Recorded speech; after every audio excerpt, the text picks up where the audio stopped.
princípio, Deus criou os céus e a terra. E a terra era sem forma e vazia. Havia trevas sobre a face do abismo. E o Espírito de Deus pairava por sobre as águas. E disse Deus: haja luz. E houve luz. E viu Deus que a luz era boa. E Deus fez separação entre a luz e as trevas.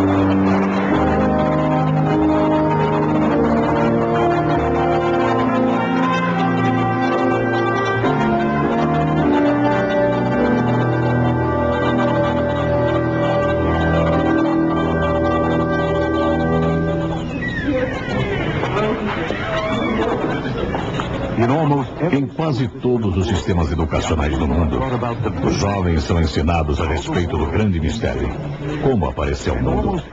Em quase todo lugar a história é a mesma. O professor diz: lentamente, durante milhões e milhões de anos, tudo aconteceu por acaso. A evolução fez isso. Enormes períodos de tempo e o acaso fez as coisas acontecerem. Alguns professores, porém, ensinam uma história diferente. Eles ainda consideram a criação como algo feito por uma inteligência extraterrena, a qual chamam de Deus, uma possibilidade científica.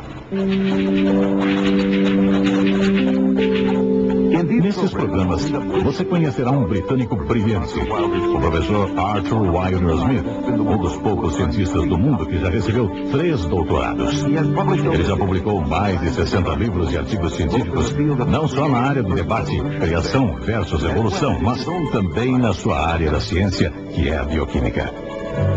O professor Weiner-Smith vive na Suíça há muitos anos e é uma das autoridades mais respeitadas na Europa na controvérsia sobre criação e evolução.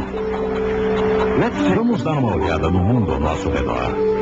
Vamos para a Suíça com o professor Weiner-Smith e outros cientistas altamente qualificados e vamos examinar as evidências, os fatos da natureza.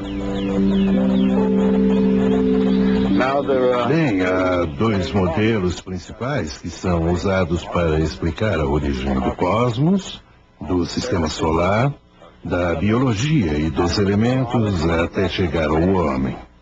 O primeiro modelo usado é conhecido como o modelo da criação. Este ensina que os elementos, o homem e toda a biologia foram criados através do conceito de Deus.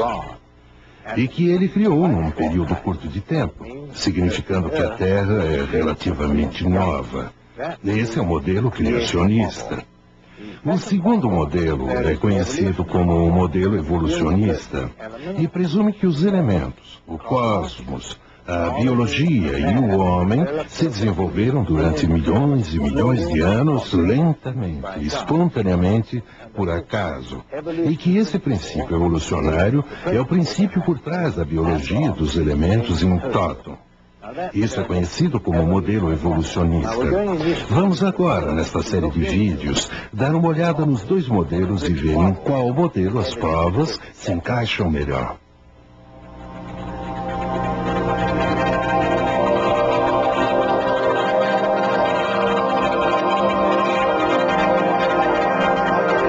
Mas antes de mergulharmos mais a fundo nas informações científicas relacionadas com o nosso tópico, devemos verificar o que nossos ancestrais pensavam de como se iniciaram todas as coisas. Bem cedo na história da humanidade, os homens devem ter ficado bastante impressionados com o Sol, a Lua e as estrelas. O professor Weiner-Smith diz: o homem é fundamentalmente religioso e, se tiver a chance de ancorar sua fé em algo, é isso que ele faz. Nos dias antigos, os homens, olhando para as estrelas e a lua, e provavelmente não as entendendo, chegaram à conclusão de que elas eram formas de deuses. Enquanto que na Mesopotâmia a lua e as estrelas tornaram-se objetos de adoração, no Egito o sol era dominante e adorado como um deus. Para os egípcios, o sol era o rei dos deuses e imperador do mundo. Eles acreditavam que o sol, dia após dia, vencia o caos das trevas para raiar sobre aquele oceano primitivo triunfantemente, conduzindo seu barco solar pelos céus até desaparecer, iluminando o submundo durante a noite. Um conhecido hino ancestral ao deus egípcio do sol, Atom, é guardado no Museu Egípcio do Cairo. Ele fala a respeito do sol como fonte de toda a vida. Tu, ó sol vivente, que dás início à vida, tu és radiante, magnífico, brilhante e alto acima das terras.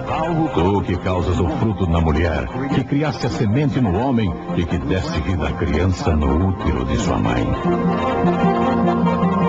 É bem diferente a história contada na Bíblia, o livro de um outro povo antigo do Oriente Médio, o povo de Israel. A Bíblia diz que só há um Deus, Criador do céu e da terra, e portanto Criador também do sol. Deus é a fonte de luz e vida, e o sol, a lua e as estrelas são somente portadores de luz, indicadores do tempo e das estações. A descrição bíblica é completamente diferente de todas as histórias da origem do mundo, e, como muitos cientistas hoje acreditam, historicamente ela é de completa confiança. É um relato sóbrio de como esse maravilhoso mundo apareceu. O Velho Testamento compara o número de estrelas aos grãos de areia nas praias. O surpreendente é que essas palavras foram escritas quando os antigos astrônomos achavam saber exatamente quantas estrelas existiam. Só alguns milhares. Era tudo o que podiam ver a olho nu. Como poderiam saber esses escritores bíblicos, mesmo milhares de anos antes de Galileu apontar seu telescópio astronômico para o céu em 1609, que as estrelas são literalmente incontáveis? Galileu ficou pasmo pelo que viu. Nenhum homem poderia começar a estimar com precisão o número das estrelas do universo. No entanto, milhares de anos antes, a Bíblia indicava que o universo era literalmente vasto demais para ser compreendido pela mente humana.